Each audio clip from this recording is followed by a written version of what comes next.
Welcome to the Rising for Women podcast. I'm your host, Lisa Merlo-Booth, and I believe the world will be changed for women when we change how we walk in it. So each week, we're going to have hard conversations. We're going to explore new options. Some of them are going to be hard options, and we're going to have some real, straight talk.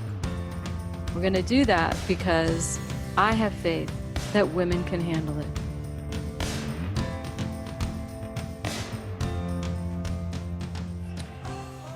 Hi, everybody. Welcome to the Rising Podcast for Women with your hosts, Lisa Merlo-Booth, Dee Marcotte, and Arlene Newman. And today's topic is women and guilt. So let's jump right in. When it comes to guilt, where and how do women play small? They buy Is there it. any place that women don't feel guilt? Like, really? It's whether it's me or it's my clients or my friends, like truly, it seems like we're freaking guilty about everything. And we let the guilt rule our lives. Yes. Yeah. Mm-hmm. Yeah. Say more about that. When a woman feels guilty, she doesn't question it.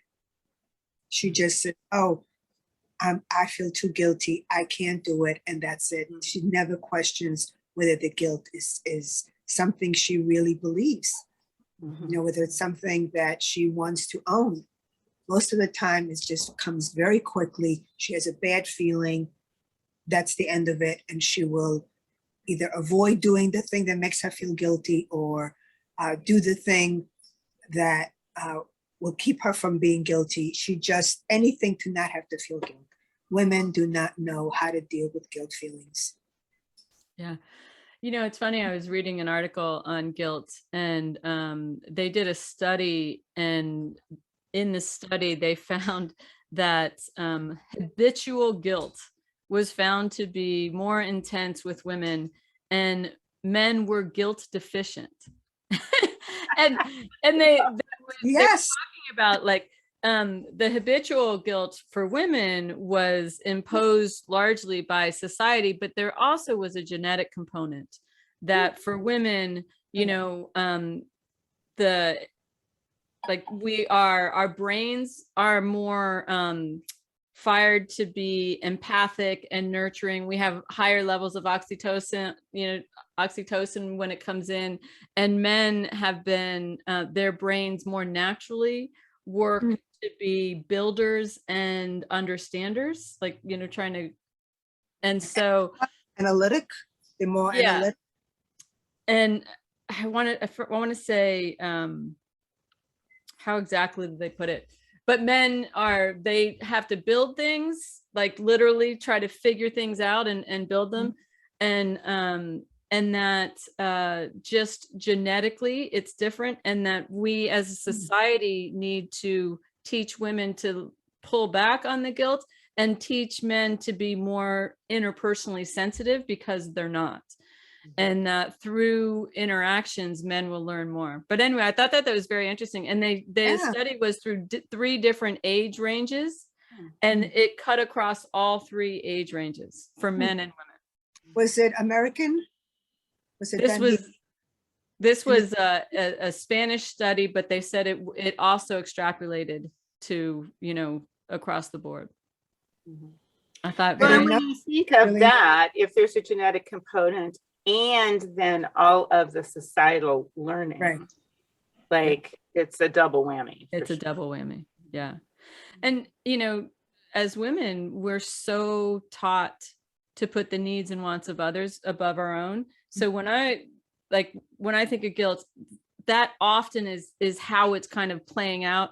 I feel bad. I don't want to take personal time because my kids, I feel like, I already work. I don't want to miss my kids here. Or, we were saying earlier, before this podcast, we were talking, and I was like, I feel guilty leaving my dog now. It's like, guilt is so ingrained in us. And I said, me too, because I feel the same way. Right. And not that I'm home with my dog and I have to go to work and I have to leave her, and I feel guilty. I do it because I've done a lot of work on managing my guilt. Right. Yeah. But it takes really, I remember years ago, somebody wanted something for me to stay in some event, somebody that I really loved and cared about. And I really needed to go home so I could do my yoga because my yoga sustains me. And this person was furious with me. Like, how could I do that? How could I put my yoga needs in front of whatever it was that they needed me to be? And I remember saying, I have to do this. I have to do this for me. And it was very hard. Yeah. It was, I felt, I mean, this is like 20 years ago, more, maybe 30 years ago. I still remember it. It was That was so pretty brave 30 years ago to be, you know. But I knew that yoga was what got me through the week. Yeah. Taking care of my body and just doing what I needed to do. So I had to fight for that. So I think that's one of the places where women play small is they allow guilt to stop them from taking care of themselves. Yeah. You know? Absolutely. Yeah, because they don't, for 1,000 reasons, but I would say another place where they play small, which kind of bumps up against this, is putting the needs and wants of others above their own. So when they do that, then they don't take care of themselves and they let their guilt stop. And yeah. Taking care of it, and like not just in physical ways, but believing that I am responsible for how you feel. Yeah. And if I'm responsible for how you feel, well, then, like you were saying, the whole idea of going, I'm going to go do my yoga is just like off the table, you know, totally. So it is that idea of, wait, I'm not responsible for how you feel or what goes on for you. Right. And I come from a place, you know, like we've talked about a lot. I'm clean, I'm grounded, that sort of thing. Yeah. And so that is so huge. Women not feeling responsible for how others feel. I mean, yeah, that, Yeah. right. I mean, but that sets us up to play small, because you start thinking that you know, you're responsible for someone being happy. You're responsible for somebody being sad. You're responsible for somebody, you know, like literally taking their life or not taking their lives. I've had clients where they feel, so another place where they play small is they feel guilty about hurting others. And so they want to end a marriage or they want to end a relationship. And if their partner says, I would just die without you, or I'll kill myself without you, then the women are like, I can't do that. I can't leave this person. I'm responsible. I'm literally responsible for their life. And so they start, you know, just another way that they play small, and they let guilt literally keep them in some place, maybe for 10, 20 years, because I might as well sacrifice my happiness so that I can save this person's life, which is like certainly very heavy lifting and a tough thing to walk away with. But the truth is, you really aren't responsible for somebody's life. You really aren't, you know, even if you left them, like, you're not the one who is taking your life. And that's the other person being very super manipulative. But we don't see it that way. We see, what's wrong with me? Why would I do that? I can't, you know, I can't harm this person. And Well, that's what I mean by we buying into it, right? Somebody tells us we're responsible. We go, oh yeah, because we've bought the guilt. Yeah. We absorbed it, and we don't question it. Like, I feel bad. Like, should I be feeling bad? Is it my responsibility? If they want to kill themselves, is it up to me to save them? Should I sacrifice my life so that they can live? Do I believe that? Is that how I want to live my life? So I love that. So one of the things we do is we don't question. Women don't question their guilt. They just act as if they should be guilty. Yeah.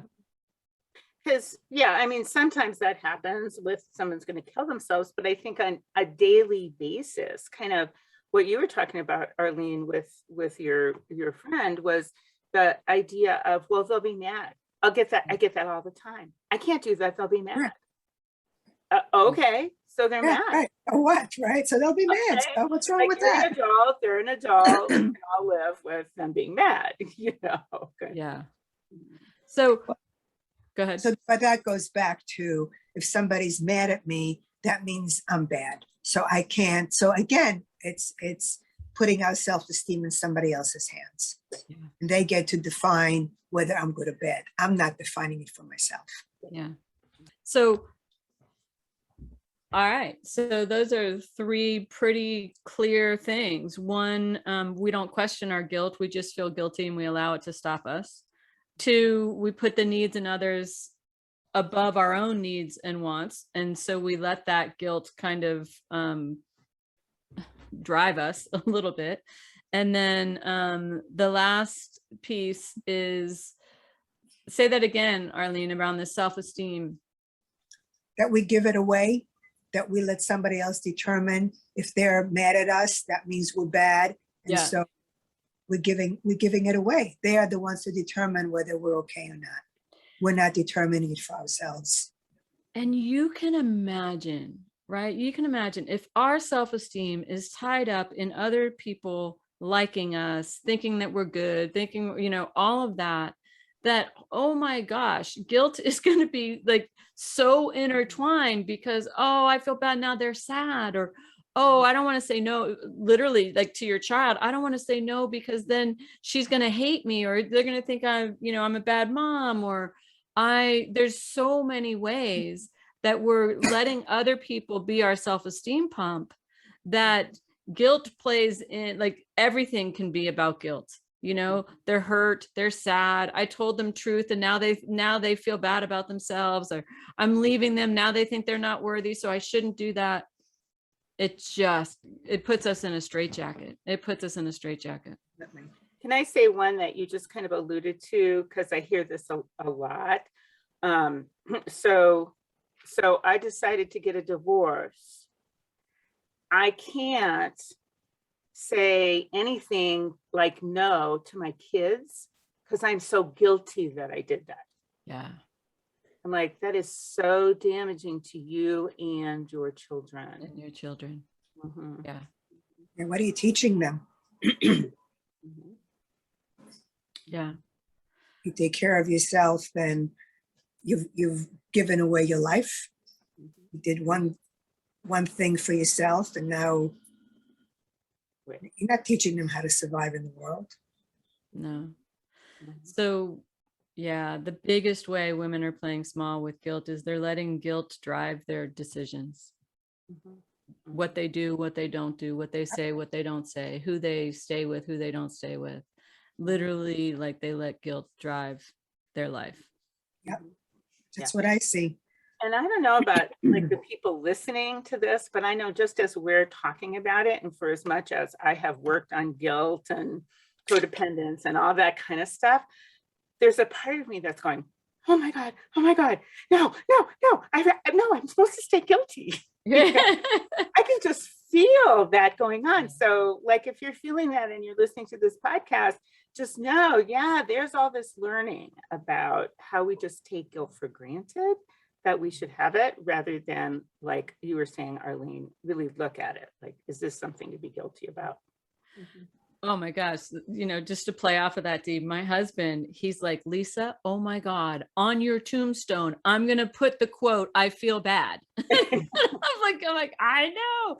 And it's so hard. It's so ingrained in me. And I do this work and I'm like, I feel bad. And so it's hard. It's very, very hard. And it does. So let's move into grounded, powerful strength. So how do we shift that? And how do we move from playing small and allowing guilt to kind of run our lives to stepping in with a grounded, powerful strength around guilt? And well, first you question it. That's number one. Anytime you feel guilty, you question it. Because what is guilt saying? Guilt is saying, I'm bad. I'm a bad person. I'm a bad human being. Mm-hmm. And very often I'm selfish. Yeah. That's what women feel. They're selfish and they're bad. So that's, you have to first ask yourself, am I being any of those things when I feel guilty? Yeah. And you know, while you're doing that, you know, am I selfish? Not would the world say I'm selfish, right? Because women, we so think about what everybody else like, but really slow it down and do an honest soul and gut check. Am I being selfish here? Right? In a bad way? Like, what's going on? Or am I being hurtful to anybody? And having somebody else feel sad or hurt as a result of your choices does not mean that you are hurting somebody, right? That you could be dating somebody and you just know that this just isn't the right relationship, but they so are in love with you and they really want to be with you.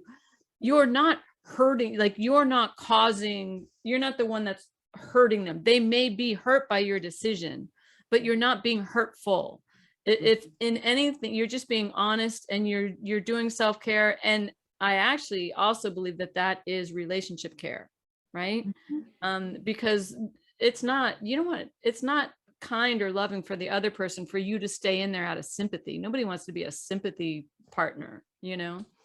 And if I can put a little piece of neuroscience in this, maybe to help women in guilt about this idea, they'll feel whatever.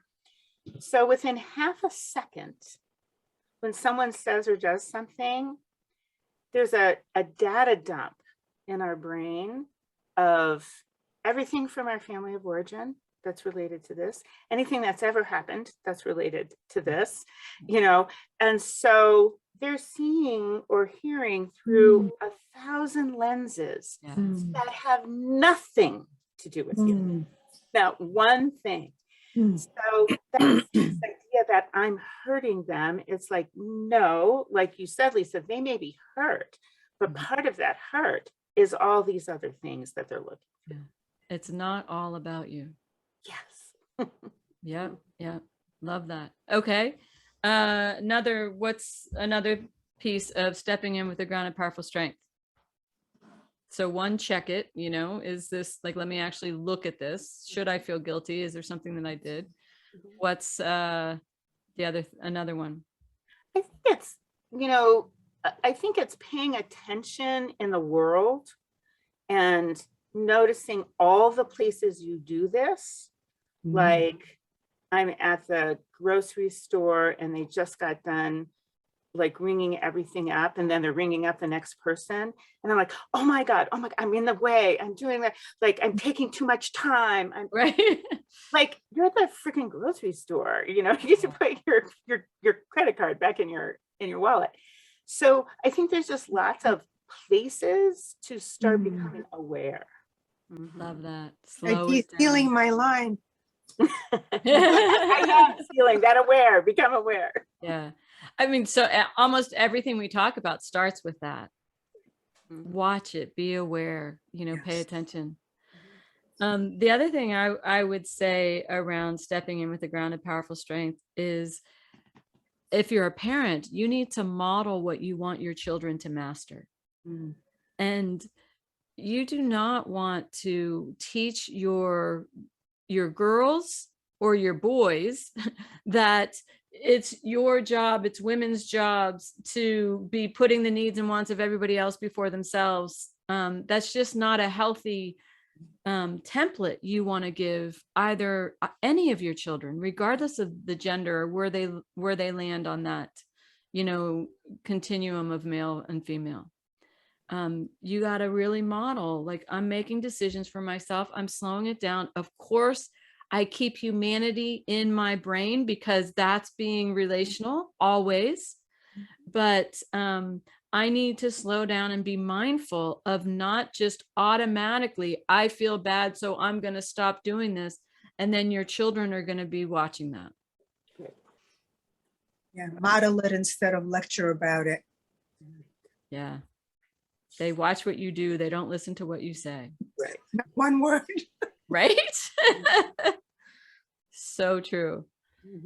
Okay, if you were to say anything else around stepping in the world with a grounded, powerful strength in terms of guilt for women.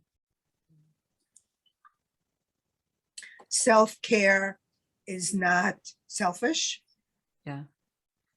Self-care is healthy and empowering to you and teaching your children how to be empowered in the world.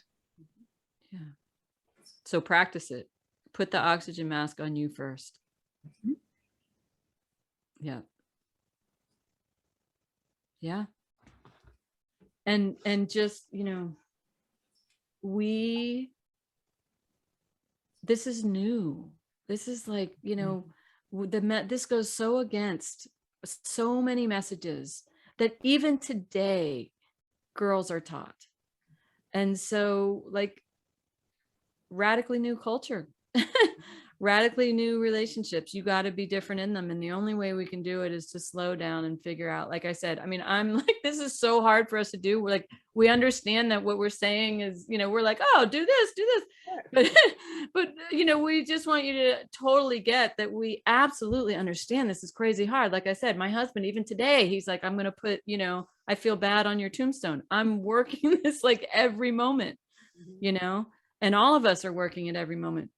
But it helps when you're aware of it, and it helps when you slow it down and you know, slow down that decision making and really stop assuming that somebody else's feelings are because of what you did or you caused them. It's hard enough to live your life and to make your own decisions and to be responsible for how you're showing up. You are not responsible for how others are showing up and how they react. So don't take that on. Don't take that on.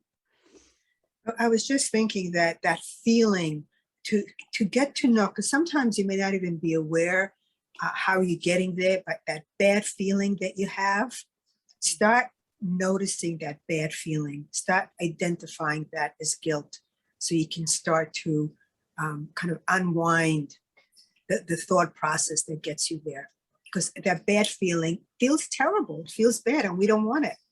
Right. I So think we have that's to a learn great challenge. to kind of write it out and not just do the first thing that we can think of to get away from it. I love that. Let's have that be the challenge. Yeah, that's great. So say that again, Arlene. Here's your challenge, everybody, for the week around So guilt.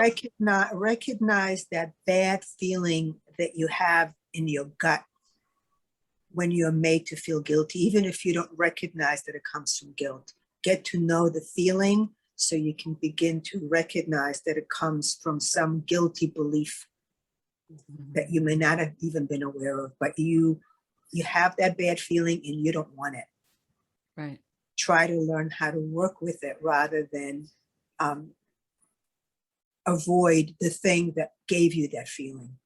So get to recognize it, get to know what it's like in your gut, that bad feeling of guilt. Yeah. Here's, you know, let's just come up with 3 statements that we hear women, or 3 ways that might show up. Like, for example, with me, my dog, I feel bad, I'm going to leave my dog. I hear this from, you know, not just me, but many people during the pandemic. I feel bad, I'm going to leave my dog. So I'm going to stay. Or I feel bad. What are some other ones that are common for women? I feel bad telling my husband that I don't like the way he makes love to me. There you go. Right. I feel bad that I'm going to, that I'm not going to stay home with my kids since I work already. I feel bad that I'm going to, you know, not be spending time with them for an hour, 2 hours, 3 hours, whatever. I think there are a million of these. I think we can just go on and on and on. Yeah. And so these are the things you want to pay attention to. These are so ingrained and they come into your head. So that your challenge is notice all those I feel bads and start, you know, paying attention to them. What about men? What's the challenge for men? You know, I think part of that challenge. When you say, how could you, you know, Notice how you make people feel guilty, right? Notice how you make your partner feel guilty. Yeah. Yeah. I somehow don't see men suffering with guilt nearly as much as women. No. Well, where I was going to go with the challenge is the opposite. Like, men, you need to look at interpersonally how you're showing up, where you should feel where you are impacting somebody negatively, where you are, you know, just relationally harming in some way, and you're not being sensitive, you're not being in tune to that relationship. start getting conscious of that, because I think we train men to numb out, and they're deficient when it comes to guilt. And so I would pay attention to that piece. But I also like what you said. Also notice how much weight you put on the lives of those around you for how they make you feel, what they're doing to hurt, that kind of stuff. How you kind of increase the odds that they will feel guilty about something that really isn't theirs to feel guilty about. Both That of would those. be a great challenge for men, because I think men are conditioned to cut that off. How could you go to war and kill somebody if you feel empathy for another human being? Right. I think they're all the violent things that men engage in, even like football, and like they somehow have to cut themselves off. I hate what we do to men. I hate it too. I hate it. And then I feel bad. So early. Yeah, we do it like, they're like 4-year-olds, and then the poor men are like coming into relationships, and all the women are leaving them, and they're like, what the hell? So, what we do to men and women alike is just, it harms all of us. We dehumanize both men and women in different ways. And it's no wonder people walk around feeling depressed and empty and alienated. Okay, inch by inch, show up differently. Radically new culture, radically new relationships. We're pushing you guys. We're pushing ourselves too. We're not just pushing you all. All right. So there you go. This is, your podcast on women and guilt. I hope it's helpful. If you like it, pass it on. You have a thought or feedback, drop it in the comment section. And we would love to hear what you think and what you have to say. Yeah. Enjoy your week, everybody. Bye. Thank you again for joining us this week. And always remember, you have the power to change the world for women by changing how you walk in it. I challenge you to choose one way to stand in your grounded, powerful strength this week and be part of the ripple of change.